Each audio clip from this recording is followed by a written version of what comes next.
மதுரை மீனாட்சி அம்மன் கோயிலில் சித்திரை திருவிழா தேரோட்டம் இன்று வெகு சிறப்பாக நடைபெற்றது. மதுரை மீனாட்சி சுந்தரேஸ்வரர் கோயிலில் சித்திரை திருவிழா ஏப்ரல் 28ஆம் தேதி கொடியேற்றத்துடன் தொடங்கியது. விழாவின் முக்கிய நிகழ்வான திருக்கல்யாணம் நேற்று கோலாகலமாக நடைபெற்றது. இந்நிலையில் விழாவின் 11ஆம் நாளான இன்று சித்திரை தேரோட்ட விழா வெகு விமரிசையாக நடைபெற்றது. பெரிய தேரில் சுந்தரேஸ்வரரும் பெரியாவிடை அம்மனும், சிறிய தேரில் மீனாட்சி அம்மனும் எழுந்தருளி காட்சியளித்தனர். பக்தர்கள் வடம் பிடித்து இழுக்க 4 மாசி வீதிகளில் தேர் வலம் வந்தது.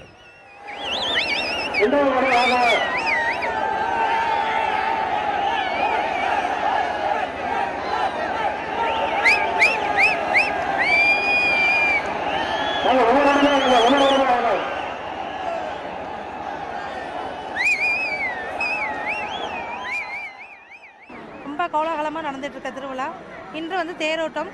அதுக்கு முன்னாடி அம்பாளுக்கு திக்கு விஜயம் நடந்து, பட்டாபிஷேகம் நடந்து, திக்கு விஜயம் முடிஞ்சு, திருக்கல்யாணம் முடிஞ்சு அம்மனும் சுவாமியும் இன்னைக்கு தேரோட்டத்தில் பவனி வராங்க. பெரிய தேரில் சொக்கரும் பிரியாவிடையும் வருவாங்க. 2வது தேர்வில் மீனாட்சி அம்மன் வருவாங்க. தேரோட்டத்தை ஒட்டி 2500 போலீசார் பாதுகாப்பு பணியில் ஈடுபடுத்தப்பட்டனர். விழாவின் முக்கிய நிகழ்வான கள்ளழகர் வைகை ஆற்றில் இறங்கும் வைபவம் நாளை மறுநாள் நடைபெறுகிறது.